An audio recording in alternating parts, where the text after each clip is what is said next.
آسمان پیغام نمبر 9۔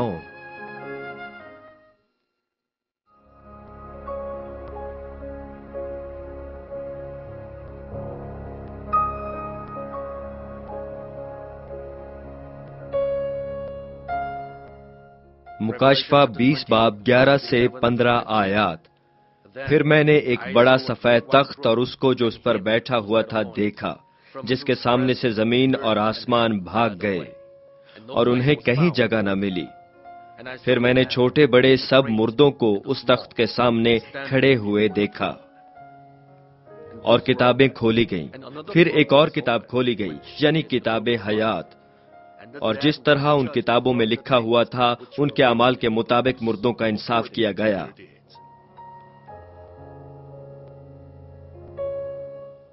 اور سمندر نے اپنے اندر کے مردوں کو دے دیا، اور موت اور عالم ارواح نے اپنے اندر کے مردوں کو دے دیا، اور ان میں سے ہر ایک کے اعمال کے موافق اس کا انصاف کیا گیا۔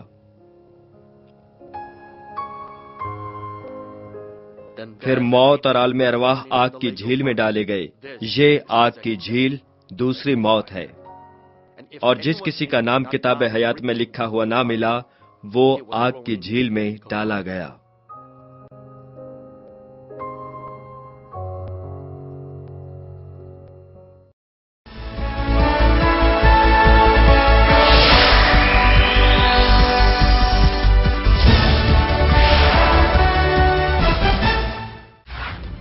مانمنٹ سینٹرل چرچ بہت سی مقامی اور بین الاقوامی کلیسیاؤں پر مشتمل ہے، جو کہ دنیا کے بیشتر ممالک جیسے کہ Kenya, America, Canada, Japan, France, India, Philippines اور ہنڈورس میں واقع ہیں۔ ریورنڈ ڈاکٹر جے راک لی نے پوری دنیا کے ممالک میں کروسیڈز کیے ہیں، جیسے کہ Uganda, Kenya, Japan, Pakistan, Philippines, Honduras, India, روس، جرمنی، پیرو، کانگو اور نیو یارک امریکہ شامل ہیں۔ حالیہ کروسیڈ جو کہ میڈیسن اسکوائر گارڈن میں ہوا، 200 سے زائد ممالک میں سیٹلائٹ کے ذریعے نشر کیا گیا۔ ان کی روحانی اور شفائی عبادات کو 200 سے زائد ممالک میں سیٹلائٹ، ریڈیو، ٹی وی اور انٹرنیٹ کے ذریعے نشر کیا گیا ہے۔ سن 2000 میں یوگانڈا میں منعقدہ انجیل مقدس کروسیڈ کو CNN پر بھی دکھایا گیا، اور ان کروسیڈ کی بنیاد پر انہیں بیداری کا عالمگیر رہنما قرار دیا گیا۔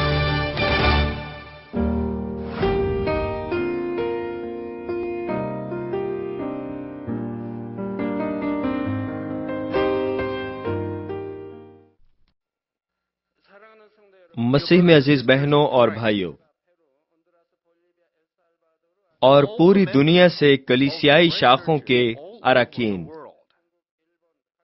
اس کے ساتھ ساتھ کوریا میں مقامی عبادت گاہوں اور کلیسیائی شاخوں کے ممبران، اور بذریعہ سیٹلائٹ اور انٹرنیٹ اس عبادت میں شریک بہنوں اور بھائیوں، اور ٹیلی ویژن کے تمام ناظرین،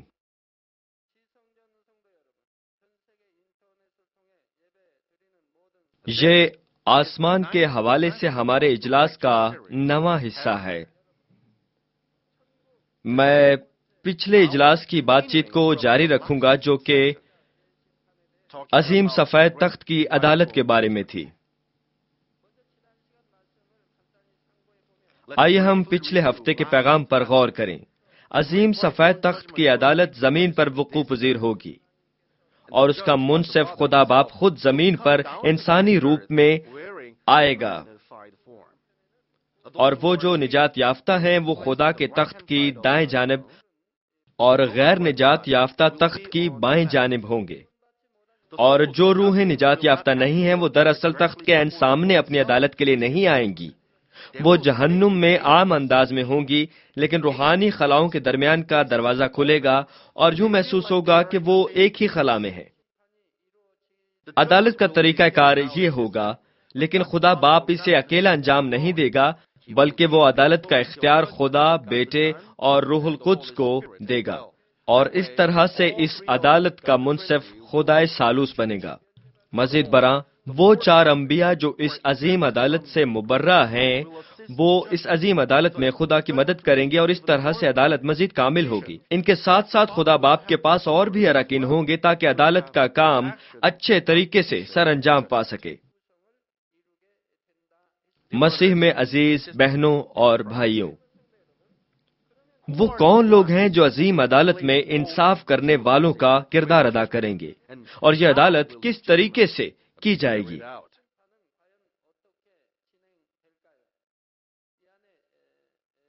عظیم سفید تخت کی عدالت میں انصاف کرنے والے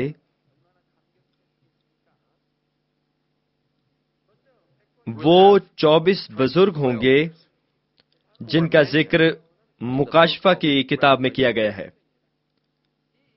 میں آپ کو ان 24 بزرگوں کے بارے میں اپنے پیغام میں مکاشفے کے 4 باب کی تفصیل سے بتاؤں گا۔ میں آپ کو تفصیل سے بتاؤں گا کہ یہ بزرگ کون ہیں اور یہ انصاف کرنے والوں کا کردار کس طرح سے ادا کریں گے۔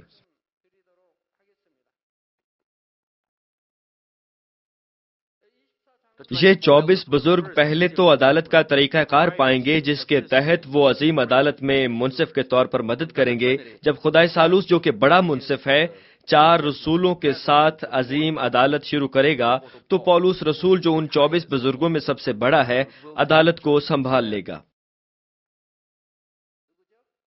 میں نے کس کا کہا؟ ان 24 بزرگوں میں سب سے بڑا کون ہوگا؟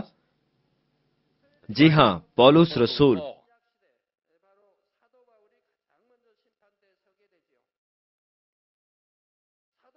پولس رسول رسولوں میں سب سے بڑا تھا۔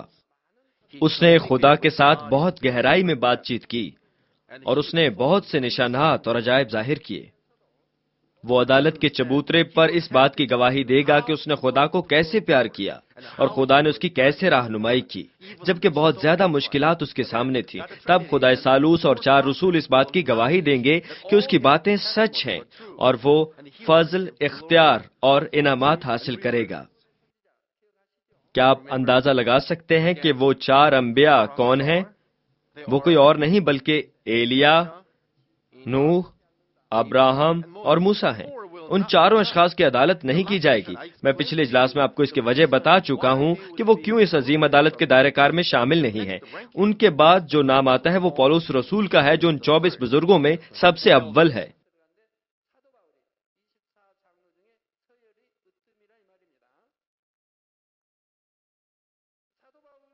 پولس رسول کے بعد ان 24 بزرگوں میں سے ہر ایک عدالت کے چبوترے پر اپنے مرتبے کے مطابق کھڑا ہوگا اور وہ خدا باپ سے انعامات حاصل کریں گے۔ آسمانی بادشاہت میں خواتین کا مرتبہ مردوں سے قدرے مختلف ہوگا۔ عظیم عدالت سے پہلے کچھ خواتین ایسی بھی ہوں گی جو انعام عدالت سب سے پہلے حاصل کریں گی۔ مثال کے طور پر وہ مریم مگدلینی اور کنواری مریم ہیں جو خواتین میں پہلے اور دوسرے مرتبے پر ہیں۔ جب مریم مگدلینی اور کنواری مریم عدالت میں کھڑی ہوں گی تو ان کی کاملیت، سچائی، اچھائی اور خداوند کے لیے ان کے پیار کو یاد کیا جائے گا۔ جو کچھ انہوں نے کیا جب وہ اس کی گواہی دیں گی یہ خدا باپ کے لیے باعث مسرت ہوگا جس نے خود انسانوں کی کاشت کی ہے، اسی لیے وہ اضافی انعامات سے نوازے گا جو اس کی اپنی انسانیت سے نکلیں گے۔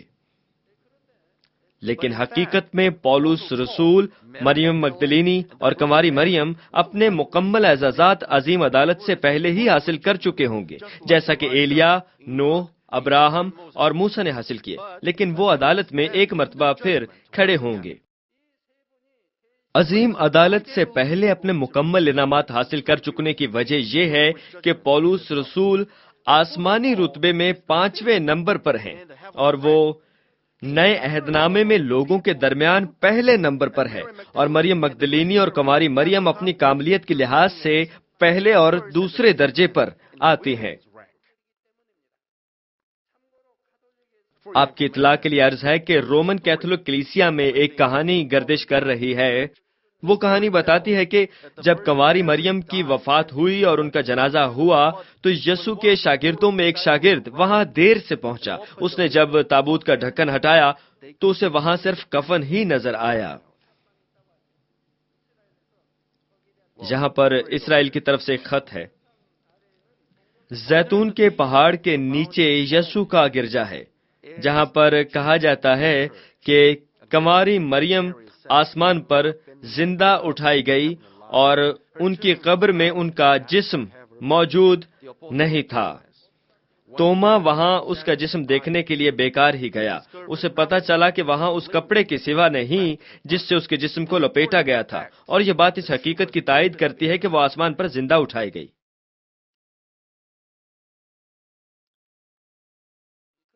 لیکن ہمیں معلوم نہیں کہ کیا یہ بات سچ ہے یا نہیں۔ ترکی میں ایک اور کہانی سنتے ہیں۔ ترکی میں بھی ایک اور کہانی ہے۔ اس بات کا جائزہ لیتے ہوئے یروشلم میں مریم کے مزار پر صرف پتھر کا خالی تابوت ہی پڑا ہے۔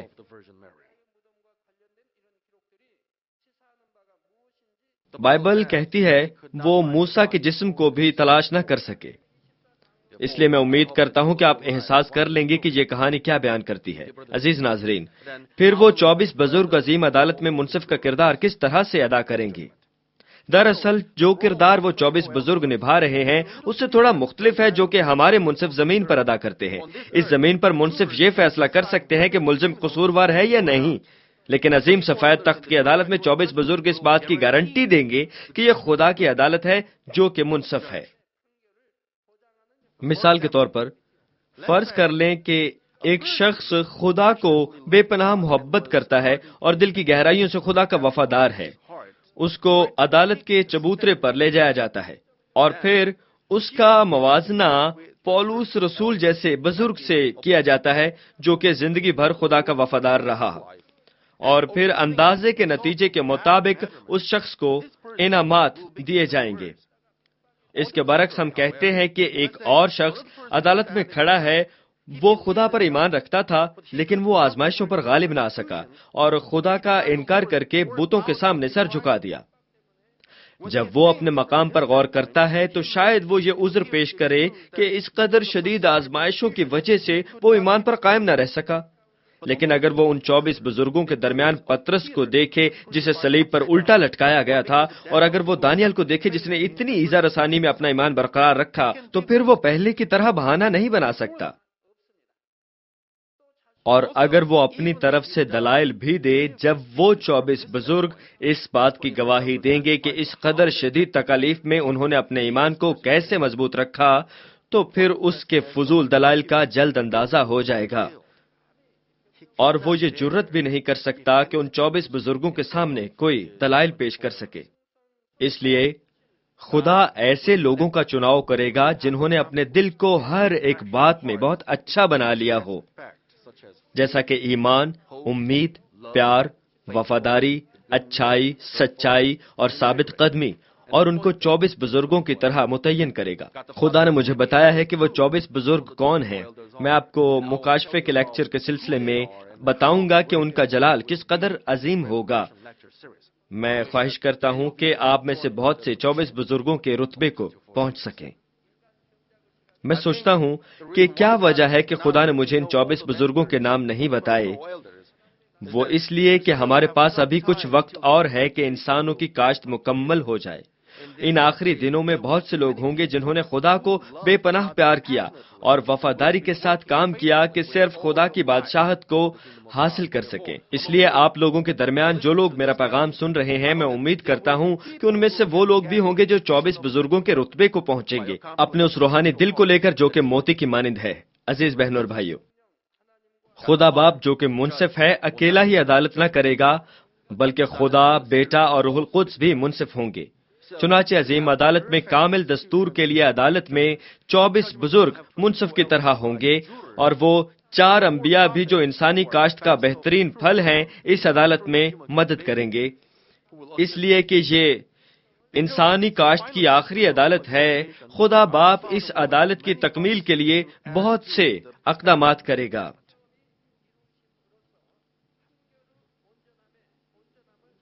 اس طریقے سے دستور سازی کے حصے مکمل ہوں گے تو پھر عظیم عدالت کا آغاز ہوگا۔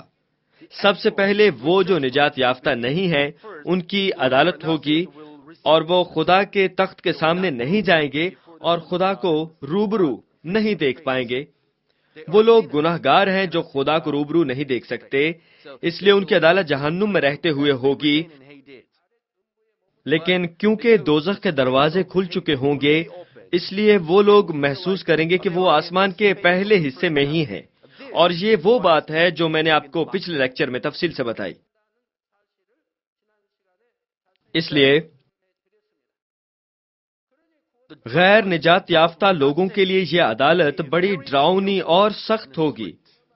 میں نے کہا خدا ان کی عدالت کرے گا جو نجات یافتہ نہیں ہے، اور وہ ان سے آغاز کرے گا جن کے گناہوں کا وزن زیادہ ہے، اور اس کے بعد وہ ہلکے اور کم گناہ والوں کی عدالت کرے گا۔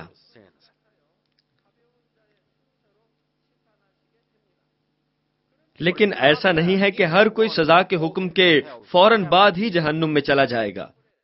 ہر ایک جو آگ کی جھیل یا گندک کی جھیل میں ڈالا جائے گا اور اپنی ابدی سزا پائے گا، وہ سب اکٹھے وہاں گریں گے۔ یہ اس وقت ہوگا جب ان کی عدالت ہو چکی ہوگی۔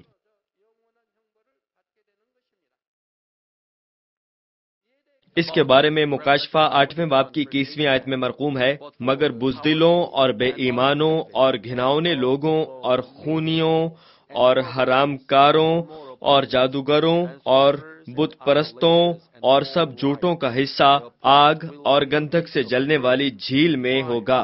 یہ دوسری موت ہے۔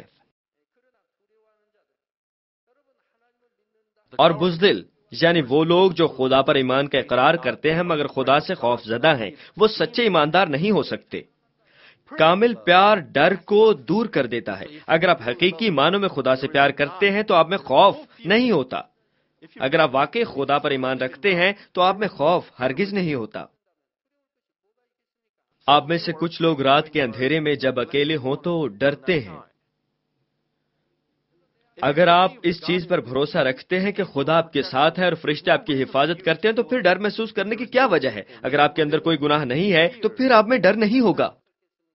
اگر آپ کا دل مخلص ہے اور حقیقی ایمان آپ کے ساتھ ہے تو آپ کبھی بھی کسی آفت، بیماری اور رکاوٹ سے نہیں ڈریں گے، اور جیسے آپ نے خدا پر ایمان رکھا ہے ویسے ہی خدا بھی آپ کی حفاظت کرے گا۔ اس لیے آپ کو اپنا ایمان دن بدن بڑھانے کی ضرورت ہے، اور یہ ہماری مذہبی زندگی کی ضرورت بھی ہے۔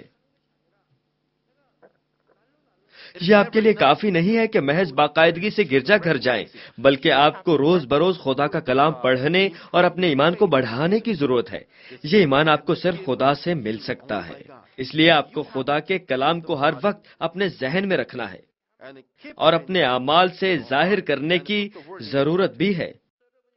آپ جتنا زیادہ برائیوں کو اپنے اندر سے نکالیں گے اتنا ہی آپ کا دل سچائی سے بھرتا جائے گا اور اتنا ہی آپ کو روحانی ایمان ملتا چلا جائے گا۔ مثلا آپ کے جسم کے کسی حصے کو غلطی سے چوٹ لگ جاتی ہے، لیکن جب آپ خدا سے ایمان سے مانگیں گے تو وہ آپ کو جواب دے گا اور آپ کے ایمان کے وسیلے سے آپ کو شفا بھی دے گا۔ لیکن اگر آپ کے پاس روحانی ایمان نہیں ہے تو آپ خدا پر بھروسہ نہیں کریں گے بلکہ دنیاوی طریقوں پر آپ کا ایمان ہوگا۔ اگر آپ نے ان دنیاوی طریقوں سے شفا پائی ہے تو ٹھیک ہے، لیکن مقام افسوس یہ ہے کہ بہت سے لوگ شفا پانے میں ناکام ہو جاتے ہیں۔ در حقیقت ہر قسم کی مشکلات اور بیماریاں خدا کی قوت سے ٹھیک ہو سکتی ہیں۔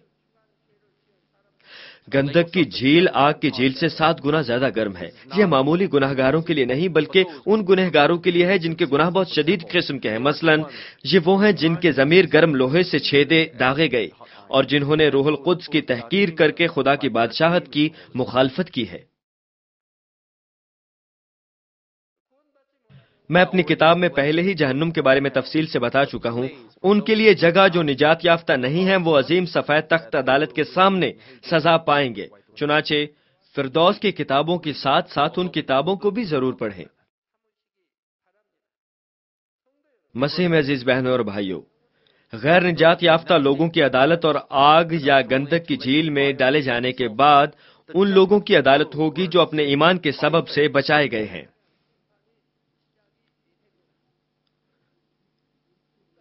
جو لوگ نجات یافتہ ہیں ان کے لیے یہ عدالت سزا کے لیے نہیں ہوگی بلکہ یہ انعامات اور آسمان میں دیے گئے مقامات کے حوالے سے ہوگی، اس لیے ہم اسے اجر کی عدالت کہتے ہیں۔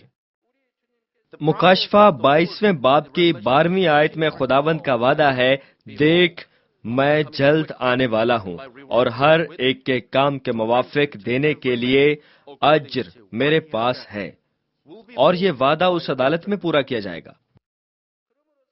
اس لیے جو لوگ عدالت میں اجر پائیں گے وہ خدا کے تخت کے سامنے کھڑے ہوں گے، اور عدالت بڑے دوستانہ اور پرامن ماحول میں ہوگی۔ یہ اجر کی عدالت ان لوگوں سے شروع ہو کر جن کے اجر بڑے ہیں ان لوگوں تک جائے گی جن کے اجر بہت کم ہیں۔ بالکل اسی طرح جو نجات یافتہ نہیں ہیں ان کی عدالت اور وہ جو نجات یافتہ ہیں ہر ایک عدالت کے بعد اپنی مخصوص درجے والی جگہ میں جائے گا۔ فردوس میں ان رہنے کی مختلف جگہوں کے متعلق میں آپ کو اگلی بار تفصیل سے بتاؤں گا۔ معزز سامعین و ناظرین، جب عظیم سفید تخت کی عدالت ہوگی اس میں موسیٰ کے قانون، ابراہم کا ایمان اور انصاف کرنے والوں کی شہادتیں اس عدالت کا پیمانہ بنائی جائیں گی، لیکن اس کے علاوہ اور بھی بہت سی باتیں اور گواہیاں اس عدالت کا حصہ بنیں گی۔ اس کے متعلق مکاشفہ 20ویں باب کی 12ویں آیت میں کیا کہا گیا ہے؟ پھر میں نے چھوٹے بڑے سب مردوں کو اس تخت کے سامنے کھڑے ہوئے دیکھا اور کتابیں کھولی گئیں۔ پھر ایک اور کتاب کھولی گئی یعنی کتاب حیات، اور جس طرح ان کتابوں میں لکھا ہوا تھا ان کے اعمال کے مطابق مردوں کا انصاف کیا گیا۔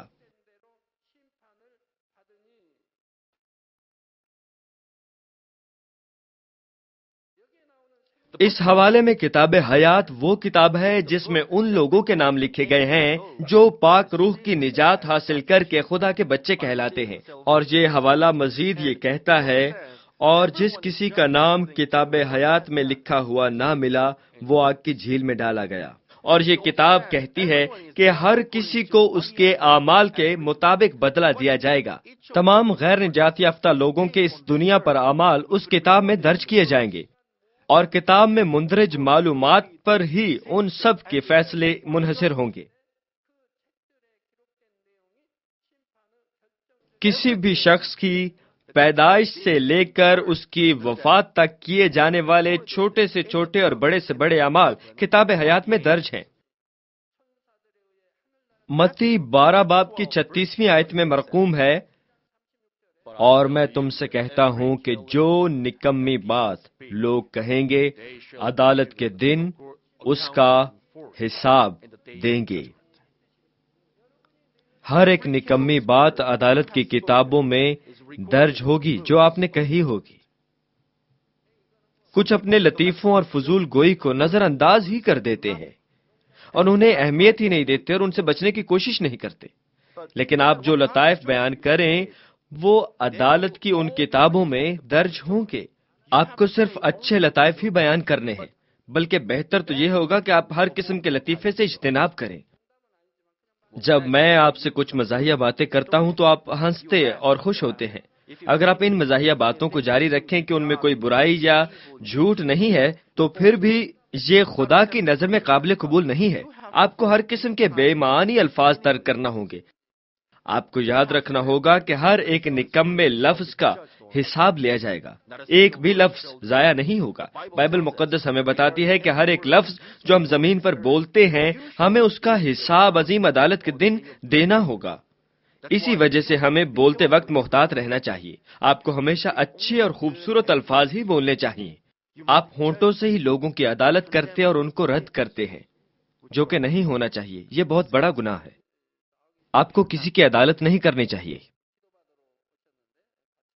ایک دن ایک آدمی گاڑی پر میرے پاس لایا گیا اور میں نے گاڑی کے اندر جا کر اس شخص کے لیے دعا کی۔ اندر جا کر جو لوگ اس شخص کو لائے تھے انہوں نے بتایا کہ اسے کافی شکایات ہیں۔ انہوں نے بتایا کہ یہ بڑبڑاتا اور شکایت کرتا ہے۔ چنانچہ میں گاڑی کے اندر گیا اور اسے دوبارہ بتایا کہ میں اس کے غلط اعمال کو سامنے لانے اور توبہ کرنے میں اس کی مدد کرنا چاہتا ہوں۔ میں نے اس سے پوچھا کہ میں نے سنا ہے کہ آپ نے گناہوں سے توبہ کی ہے اور اب آپ اپنے دماغ میں کچھ اچھا محسوس نہیں کر رہے؟ اس نے کہا کہ اس نے گناہوں سے توبہ کی ہے اور اس کے دل میں ناخوشگواری جیسی کوئی بات نہیں ہے۔ پھر میں نے اس سے دوبارہ پوچھا، آپ نے کچھ ناخوشگوار محسوس کیا اور کسی وقت اس حوالے سے بات کی ہے؟ کیا آپ نے ایسا نہیں کیا؟ لیکن اس نے ہٹ دھرمی سے انکار کر دیا۔ اس نے کہا مجھے یاد نہیں ہے۔ لیکن جو لوگ اسے میرے پاس لائے تھے انہوں نے بتایا کہ اس شخص نے کسی حکم کے خلاف کچھ کہا ہے۔ آپ کو یاد رکھنا چاہیے کہ جب آپ خدا سے شکایت کرتے ہیں تو یہ نہایت ہی غلط بات ہے، اور پھر خدا آپ کو نہیں بچاتا۔ عام طور پر لوگ بھول جاتے ہیں کہ انہوں نے اپنے ہونٹوں سے کیا کہا ہے، مگر ایک روحانی انسان یاد رکھتا ہے کہ اس نے کیا کہا ہے، کیونکہ وہ کبھی بھی بے معنی اور فضول الفاظ نہیں بولتا۔ اسی وجہ سے روحانی انسان یاد رکھتا ہے کہ اس نے کیا کہا ہے، یہاں تک کہ وہ الفاظ بھی جو اس نے 10 سال پہلے بولے ہوتے ہیں۔ یہ ممکن ہے کیونکہ اس نے ہمیشہ اچھے اور بامعنی الفاظ ہی بولے ہوتے ہیں۔ اسی وجہ سے میرے آس پاس کے لوگ مجھے کہتے ہیں کہ میری یادداشت بہت اچھی ہے، یہاں تک کہ میری یادداشت اب پہلے کی جیسی نہیں ہے، پھر بھی مجھے وہ الفاظ اب بھی یاد ہیں جو میں نے 10، 20 یا 30 سال پہلے کہے تھے، کیونکہ میں نے اچھے اور بامعنی الفاظ ہی بولے ہیں۔ میں فضول قسم کے الفاظ نہ تو بولتا ہوں اور نہ ہی یاد رکھتا ہوں۔ میں آپ کے لیے بھی خواہش کرتا ہوں کہ آپ ہمیشہ سچ ہی بولیں، ورنہ آپ شیطان کے گھیرے میں آ جائیں گے اور خدا سے دور ہو جائیں گے۔ اگر آپ بڑبڑائیں اور شکایت کریں گے تو شیطان کے لیے آپ کو پھنسانا اور بھی آسان ہو جائے گا۔ جب آپ اپنی شکایات کو الفاظ میں بولتے ہیں تو شیطان کا کام اور آسان ہو جاتا ہے۔ یسوع یعنی ہمارے خداوند نے کہا، میں تم سے کہتا ہوں ہر ایک نکما لفظ جو کوئی بولے گا اس کے لیے اس کو حساب دینا ہوگا۔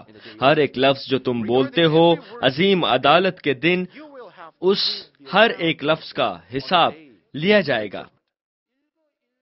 آسمان میں ہر ایک انسان کے لیے ایک فرشتہ رکھا گیا ہے جو کہ اس کے ہر عمل، ہر لفظ اور ہر ایک کام کو جانچتا اور لکھتا ہے۔ آپ کا ہر کام، لفظ، ہر سوچ اور ہر ایک خواہش کتاب فردوس میں لکھی جاتی ہے۔ آسمان پر سب لکھا جاتا ہے۔ آپ کا فرشتہ آپ کا ہر ایک عمل، سوچ اور جو کچھ آپ نے کہا ہوگا اس کو درج کرتا ہے، اور بعد میں اس کو مقرب فرشتے کے حوالے کر دیتا ہے، اور پھر آپ کا ہر کام، ہر لفظ، ہر خواہش خدا کے تخت کے آگے پیش کر دی جاتی ہے۔ خدا کے ہر ایک بچے کے لیے فردوس میں ایک فرشتہ رکھا گیا ہے جو اس کے ہر کام، لفظ اور خواہش کو دیکھتا ہے، اور ایک اور فرشتہ جو کہ زمین پر آپ کی حفاظت اور رہنمائی کرتا ہے۔ زمین پر جو خدا پر ایمان نہیں لائے ان کے لیے ایسے فرشتے بھی نہیں ہیں جو کہ ان کی حفاظت اور رہنمائی کریں۔ یہ حفاظت کرنے والے فرشتے صرف خدا کے بچوں کے لیے بھیجے جاتے ہیں، لیکن فردوس میں دونوں قسم کے لوگوں کے لیے فرشتے ہیں۔ وہاں فرشتے دونوں اقسام کے لوگوں کی ہر بات، ہر کام اور ہر سوچ پر نظر رکھنے کے لیے ہیں۔ میں چاہتا ہوں کہ آپ سب لوگ اس بات کو بڑے اچھے طریقے سے سمجھ لیں کہ فرشتے ان لوگوں کے پاس ہی نہیں بھیجے جاتے جو خدا پر ایمان نہیں لائے، لیکن صرف ان کے لیے جو خدا پر ایمان لائے اور اس کے بچے کہلائے۔ وہ فرشتے جو زمین پر بھیجے جاتے ہیں صرف اس لیے کہ خدا کے بچوں کی حفاظت اور نگہبانی کریں، اس لیے ان فرشتوں کی بدولت خدا کے بچے محفوظ رہتے ہیں۔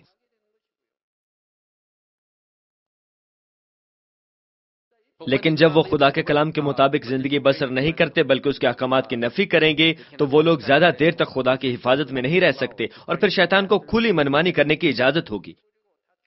جیسا کہ کہا گیا ہے کہ ایک بھی لفظ جو آپ کہو گے کتابوں میں لکھا جائے گا، اور پھر وہی لفظ آپ کی عدالت کا سبب ہوگا، اور یہ آپ کے وہی الفاظ ہوں گے جو آپ نے ادا کیے ہوں گے۔ اگر آپ نے جھوٹ بولا ہو، بڑبڑایا ہو، یا پھر کسی کے نہ ہوتے ہوئے اس کی برائی کی ہو، یا ناراض ہو، یا کسی سے جھگڑا کیا ہو، اگر آپ نے قتل کیا ہو، زنا کیا ہو، یا چوری کی ہو، یا پھر خالی آپ نے زمین پر تھوکا ہی ہو، سب کچھ ان کتابوں میں لکھا گیا ہو۔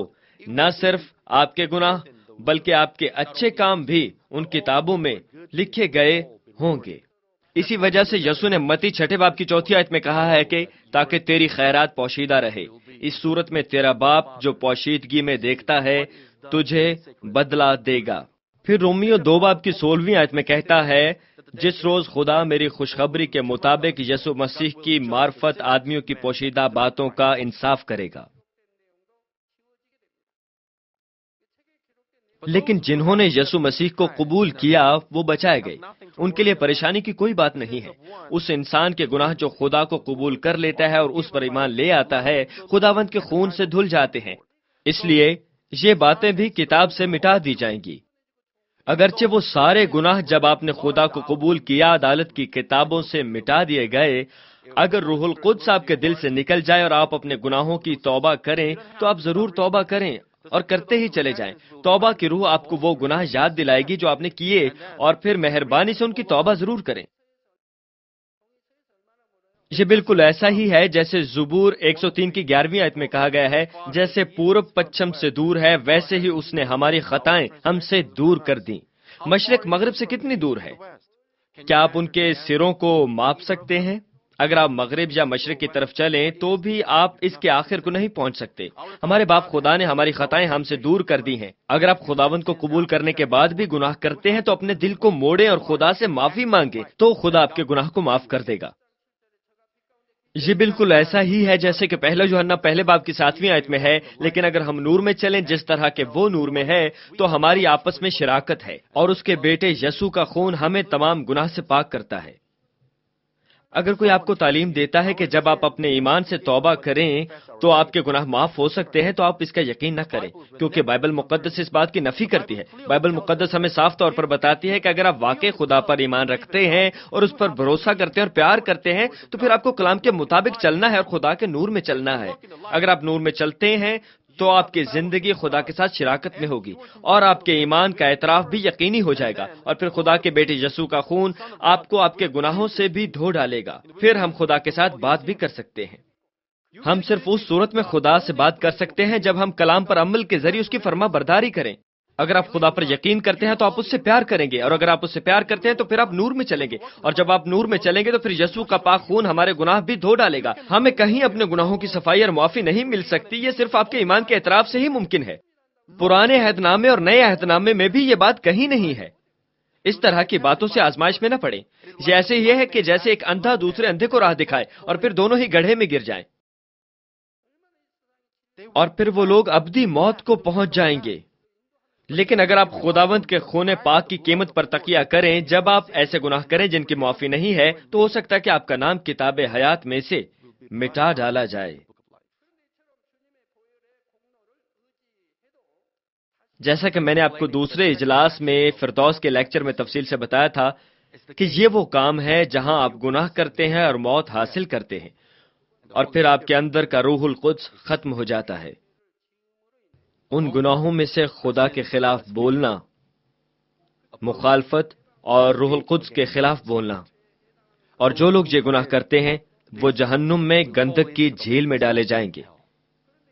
لیکن اگر مثال کے طور پر یہ لوگ بحث کریں کہ انہوں نے خدا کے خلاف نہیں بولا اور مخالفت نہیں کی یا پھر روح القدس کے خلاف نہیں بولے، پھر خدا ان باتوں کے علاوہ جو کہ کتابوں میں لکھی گئی ہیں ایک اور ثبوت دکھائے گا۔ وہ تیسرے فردوس میں ایک خلا پیدا کرے گا، وہ شیشے کا سمندر جو کہ بالکل شفاف ہے، خدا کے تخت کے آگے ہے، اس کا نام آسمانی بادشاہت ہے۔ اس سمندر میں خدا اس شخص کو وہ سارے اعمال کرتے ہوئے دکھائے گا جو وہ کر چکا ہوگا۔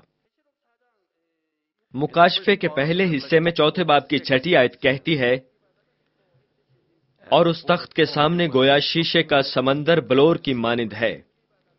جی ہاں، وہاں پر شیشے کا سمندر ہے، بالکل شفاف، خدا کے تخت کے بالکل سامنے۔ جب ہم سمندر پر نظر ڈالتے ہیں تو اس کے اندر کی مچھلیاں اور پودے ہمیں صاف نظر آتے ہیں۔ اس طرح سے شیشے کے سمندر میں بھی ہمیں سب کچھ صاف نظر آتا ہے۔ جب میں نے 1989 میں بحیرہ اوقیانوس کی سیر کی، وہ مجھ پر بہت اثر انداز ہوا۔ اس کے بعد میں نے اس پاک جگہ کے نظارے کی جماعت کے جو انچارج تھے ان کو مشورہ دیا کہ ہمیں چاہیے کہ ہر سال یہاں آیا کریں، یہ نظارہ بہت ہی جلالی ہے۔ میں چاہتا تھا کہ میں وہ صاف اور نیلا سمندر پھر سے دیکھوں۔ خوبصورت اور سفید پتھروں نے سمندر کے کنارے ڈھکے ہوئے تھے، اور سمندر کے اندر مختلف اقسام کی مچھلیاں بھی تھیں، اور مچھلیاں بالکل آسانی سے دیکھی جا سکتی تھی کیونکہ سمندر انتہائی صاف تھا۔ اس لیے میں نے محکمے سے گزارش کی کہ وہ پاک جگہ پر جاتے ہوئے بحر اوقیانوس بھی جائیں، لیکن میں وہاں پر کبھی نہیں جا سکا۔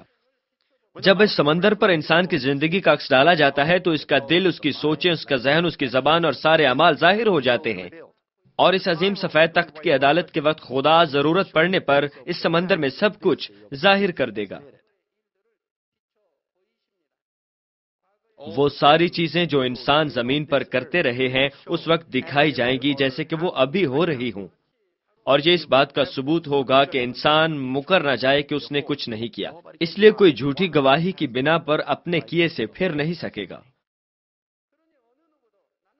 اس دنیا میں بھی ہمارے پاس آوازوں کو ریکارڈ کرنے والے آلات اور کیمرے ہیں جو بہت عرصے تک مناظر اور آوازوں کو محفوظ رکھ سکتے ہیں، تو پھر آسمانی بادشاہت کے کیمرے کتنے زبردست اور کتنے اعلیٰ ہوں گے جو کہ خدائی سلطنت اور حکومت کے ہیں۔ اور یہ صرف آپ کی آواز اور آپ کی تصاویر ہی نہیں بلکہ آپ کی سوچوں اور ذہن کی باتوں کو بھی محفوظ کرتا ہے۔ مسیح میں عزیز بہنوں اور بھائیوں، آپ کی اس دھرتی پر کی جانے والی دعا کی خوشبو بھی عدالت میں ماپی جائے گی۔ بدکار شخص کے ہونٹوں سے صرف برائی ہی نکلتی ہے۔ بدکار شخص یاد نہیں رکھ سکتا کہ اس نے کیا کہا تھا، اور وہ یاد کرنے میں ناکام رہتا ہے کہ اس نے بے معنی اور فضول الفاظ ادا کیے ہوتے ہیں۔ اس وجہ سے جب اس سے پوچھا جائے تو اس کو یاد نہیں ہوتا، وہ انکار کرتا ہے کہ میں نے ایسا کچھ کیا۔ بے شک اس نے جو بامانی باتیں کی ہوں وہ اس کو یاد ہوتی ہیں، لیکن وہ فضول باتوں کو یاد کرنے میں ناکام رہتا ہے۔ اس کے مقابلے میں ایک روحانی شخص یاد رکھتا ہے کہ اس نے کیا کہا ہے، کیونکہ وہ بیکار اور بے معنی الفاظ بالکل بھی نہیں بولتا۔ اس وجہ سے روحانی شخص کے پاس توبہ کرنے کے لیے کوئی بھی بات نہیں ہو سکتی، کیونکہ ویسے الفاظ بولتا ہی نہیں جس اس کو توبہ کی ضرورت ہو۔ اگر آپ نے زمین پر رہتے ہوئے کچھ نامکمل الفاظ بولے تو آپ کو تخت کے سامنے عظیم عدالت میں ان کا حساب دینا ہوگا۔ میرا کہنے کا مطلب ہے کہ آپ کو ان الفاظ کے بدلے انعام یا سزا مل سکتی ہے، لیکن آپ کو ان الفاظ کا حساب نہیں دینا پڑے گا جن کی آپ زمین پر رہتے ہوئے توبہ کر چکے ہوں، لیکن آپ کو ان الفاظ کا حساب دینا ہوگا جن کی آپ نے توبہ نہیں کی ہوگی۔ میرے کہنے کا یہ مطلب ہرگز نہیں کہ آپ معاف نہیں کیے جائیں گے، جیسا کہ آپ کا نام کتاب حیات میں محفوظ ہے۔ آپ بچائے تو جائیں گے، لیکن آپ کے اعزازات میں کمی واقع ہو سکتی ہے، اور یہ ان بے وقت اور بے معنی الفاظ کی وجہ سے ہوگا جن کی آپ نے توبہ نہیں کی ہوگی۔ آپ لوگوں میں سے جن لوگوں نے خداوند کو قبول کیا وہ فلاح پائیں گے اور آسمان کی بادشاہت میں داخل ہوں گے، کیونکہ آپ کے نام کتاب حیات میں درج ہے، لیکن آپ کے احساسات میں کمی آئے گی ان الفاظ کی وجہ سے جو آپ نے زمین پر ادا کیے، جو کہ اچھے نہ تھے، اور پھر ان کی توبہ بھی نہ کی۔ اس لیے میں آپ پر زور دیتا ہوں کہ آپ ہر قسم کے غلط اور بے وقت الفاظ سے کنارہ کریں اور ہر حال میں سچ بولیں، پھر آپ کے آسمانی اعزاز میں بھی کمی نہیں ہوگی۔ اور میں خواہش کرتا ہوں کہ آپ اعزاز در اعزاز جمع کرتے ہی چلے جائیں۔ جب آپ شکایت کرتے اور خدا کے کاموں پر بڑبڑاتے ہیں تو آپ کے بہت سے اعزاز کم ہو جاتے ہیں۔ میں آپ سے کہتا ہوں کہ کبھی بھی خدا کی بادشاہت اور اس کے کاموں کے خلاف نہ بولیں۔ آپ کبھی بھی خدا کے کاموں کے خلاف نہ بولیں تاکہ خدا کو ناخوش نہ کریں۔ مثلا آپ کبھی بھی ایسے الفاظ نہ بولیں جو روح القدس کی تحقیر کرے۔ مسیح میں عزیز بہنوں اور بھائیوں، فردوس میں سونے کے برتن میں، جو کہ آپ کی ان دعاؤں کے لیے ہے جو آپ زمین پر ادا کرتے ہیں، اسی طرح سے جتنی دعائیں آپ زمین پر ادا کرتے ہیں اتنی ہی آپ کے لیے خدا کی بادشاہت میں مختلف اعزازات ہوتے ہیں۔ مثال کے طور پر ہماری سینئر ڈیکنس جب سے ہمارا گرجا بنا دن اور رات دعا میں مصروف رہتی ہیں۔ پچھلے سال اس کی موت ہو گئی، لیکن اس نے اپنی دعائیں پوری نہ کی، اس وجہ سے وہ دوسرے فردوس کی بادشاہت میں گئی۔ لیکن خدا نے ہمیں بتایا کہ اس کو بہت سارے اعزازات ملے ان لوگوں کے مقابلے میں جو دوسرے فردوس کی بادشاہت میں ہیں۔ ہمارے خدا نے مجھے بتایا کہ فردوس کی دوسری بادشاہت میں انسان کے اعزاز اس صورت میں زیادہ ہوں گے جب خدا دیکھے گا کہ اس سونے کے برتن میں اس شخص کی ادا کی گئی کتنی دعائیں ہیں، اور وہ برتن اوپر تک بھر چکا ہے یا وہ برتن نہیں بھرا۔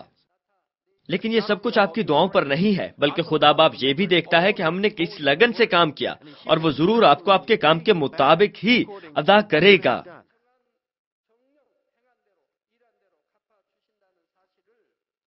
یہاں میں اس پیغام کا نتیجہ اخذ کرتا ہوں۔ مسیح میں میرے عزیز بہنوں اور بھائیوں، میں نے 2 حصوں میں آپ کو عظیم عدالت کے بارے میں تفصیل سے بتایا۔ آپ سمجھ سکتے ہیں کہ وہ عظیم سفید تخت عدالت کتنی بڑی ہوگی، اور یہ کیوں کر عمل میں لائی جائے گی، اور یہ کہ یہ کتنے کامل طور پر عمل میں لائی جائے گی۔ یہ بالکل خدا کے بھرپور پیار، انصاف اور ترتیب سے ہوگی، اور یہ ساری باتیں خدا کے سچے کلام سے ہیں، اور یہ بیان شدہ طریقے سے ہی وقوع پذیر ہوں گی۔ اب جبکہ آپ سمجھ چکے ہیں، اب آپ اپنی زندگی کس طریقے سے گزاریں گے۔ جیسا کہ متی 10ویں باب کی 42ویں آیت میں کہا گیا ہے، اور جو کوئی شاگرد کے نام سے ان چھوٹوں میں سے کسی کو صرف ایک پیالہ ٹھنڈا پانی ہی پلائے گا، میں تم سے سچ کہتا ہوں وہ اپنا اجر ہرگز نہ کھوئے گا۔ خدا محبت کا خدا ہے جو ہمیں اور بہت سارے انعامات سے نوازنا چاہتا ہے، لیکن چونکہ خدا انصاف کا بھی خدا ہے، ہمیں بار بار بائبل مقدس بتاتی ہے کہ جو کچھ ہم اپنے ایمان میں، اپنے کام میں، اپنے اعمال میں بوئیں گے، وہی ہمیں اس کا صلے کے طور پر دیا جائے گا۔ اور وہ رہنے کی جگہ اور وہ اجر جس کا عظیم سفید تخت کی عدالت میں فیصلہ ہو چکا ہے، وہ کبھی بھی نہیں بدلے گا۔ اگر آپ ایک دفعہ فردوس کی بادشاہت میں داخل ہو جائیں تو پھر آپ کو دوسرے اجر کی ضرورت نہیں ہے۔ اس لیے میں امید کرتا ہوں آپ لوگ دانا ایماندار بنیں، جو کہ اس زمین پر اپنا وقت ضائع نہ کریں گے، بلکہ اپنے اجر فردوس میں جمع کرتے جائیں گے اور اپنے لیے فردوس میں اچھی رہنے کی جگہ تیار کریں گے۔ میں خداوند یسوع مسیح کے نام میں دعا کرتا ہوں کہ آپ نئے یروشلم میں جائیں اور ابدی خوشی پائیں۔ یسوع مسیح کے نام میں آمین۔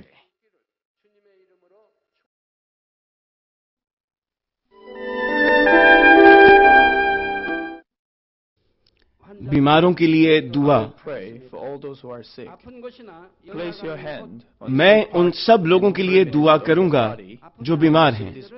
آپ اپنے بدن کے اس حصہ پر اپنا ہاتھ رکھ لیں جہاں پر بیماری ہے اور اس دعا سے استفادہ کیجیے۔ اگر آپ بیمار نہیں ہیں لیکن اپنی دلی مرادیں پانا چاہتے ہیں تو اپنا ہاتھ اپنے سینے پر رکھ لیجیے۔ خدا کا زندہ کلام وقت اور فاصلے کی قیود سے آزاد ہے اور آپ کے ایمان کے مطابق آپ کے لیے کام کرے گا۔ آپ جہاں کہیں بھی ہوں، اگر ایمان کے ساتھ اس دعا کو قبول کریں گے تو آپ خدا کی قدرت کے حیران کن کام دیکھیں گے۔ ہاللویا! قادر مطلق خدا، تو جو محبت ہے، اپنے بچوں پر اپنے ہاتھ کو رکھ اور تمام GCN دیکھنے والوں پر بھی جو ایمان سے اس دعا کو ٹی وی کے ذریعے قبول کرتے ہیں۔ اپنا ہاتھ ان پر رکھ اور اپنے عجیب کام جو وقت اور فاصلے کی قیود سے آزاد ہیں، ان تمام لوگوں کی زندگیوں میں دکھا جو دنیا کے کسی بھی کونے میں ہیں۔ ان کو ایسا ایمان عطا فرما جس کے وسیلہ سے ان کے تمام شکوک و شبہات ختم ہو جائیں، ان کی زندگی سے تمام دکھ اور مشکلات جاتی رہیں۔ روح القدس کی آگ سے جلا کر اور یسوع کے پاک خون کے وسیلہ سے دھو کر پاک کر دے۔ سر سے لے کر پاؤں تک سارے جسم میں خدا کی عظیم تخلیقی قوت آشکار ہو۔ میں خداوند یسوع مسیح کے نام سے دشمن ابلیس اور شیطان، تمام بیماریوں، جراثیموں اور کمزوریوں کو حکم دیتا ہوں کہ ان بدنوں سے الگ ہو جائیں۔ تمام چھوت کی بیماریاں جاتی رہیں۔ ہر وہ بیماری جو لا علاج ہے اور نئی دریافت شدہ بیماریاں روح القدس کی آگ سے جل کر بھسم ہو جائیں۔ آپ بیماری سے پاک ہو کر زور پائیں۔ معدے کا کینسر، پھیپھڑوں کا کینسر، رحم کا کینسر، جلد کا کینسر، آنتوں کا کینسر، ایڈز، لیوکیمیا، ذہنی امراض، دل کا عارضہ، پھیپھڑوں کی بیماریاں، ہر قسم کے زنانہ امراض، بلند فشار خون، شوگر، جلدی امراض، ہر قسم کی سوجن جاتی رہیں۔ پولیو، فالج، جوڑوں کا درد اور کمر کا درد یسوع مسیح کے نام میں ختم ہو جائیں۔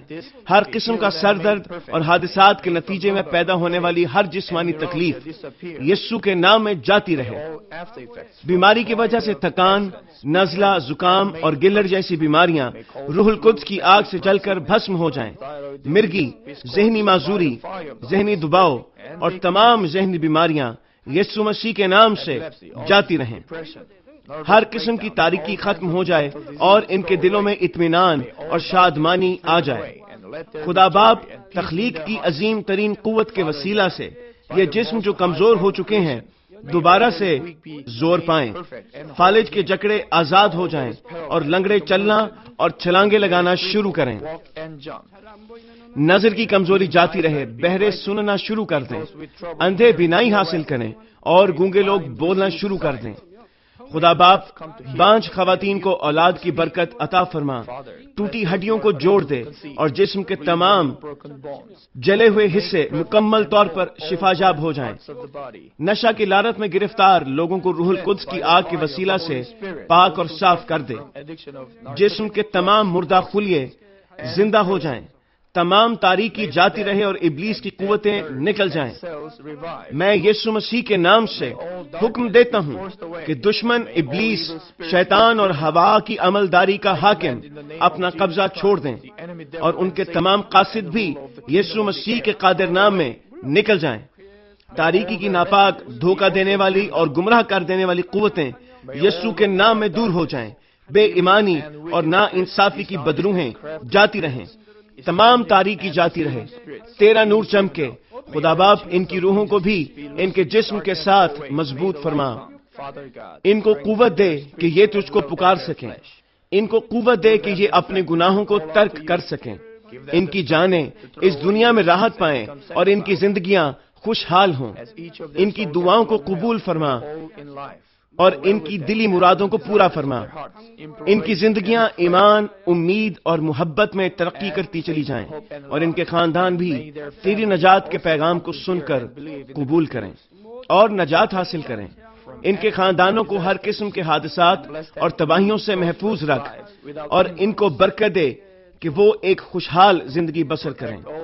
اے خدا، اپنے فرزندوں کو گھروں اور کاروبار کی جگہ پر روح القدس کی آتشی باڑ میں محفوظ رکھنا، اور تیری آنکھیں جو آگ کے شعلہ کی مانند ہیں ان کو دیکھتی رہیں۔ ان کا باہر جانا اور اندر آنا مبارک ہو۔ انہیں برکت دے تاکہ یہ لوگوں کو قرض دیں لیکن کسی سے کبھی قرض نہ لیں۔ انہیں حکمت اور عقل دے، اور ان پر فضل کر کہ وہ روح القدس سے معمور ہو جائیں۔ خداوند اپنے خادموں کو وہ کام کرنے کی توفیق اور فضل عطا فرما جو تو نے انہیں سونپا ہے۔ ہر چرچ میں ایک انقلاب برپا کر دے۔ اپنے بچوں کی رہنمائی کر تاکہ وہ تجھے جلال دیں جو بھی کام وہ کریں۔ اپنے عجائب کا ظہور فرما تاکہ وہ اپنے لبوں سے تیری گواہی دیں کہ وہ تجھ سے ملے ہیں، اور تو ان کی دعاؤں کو قبول کرتا ہے۔ خدا باپ، میں تیرا شکریہ ادا کرتا ہوں اور صرف تجھے ہی سارا جلال دیتا ہوں۔ میں خداوند یسوع مسیح کے نام میں یہ دعا کرتا ہوں، آمین۔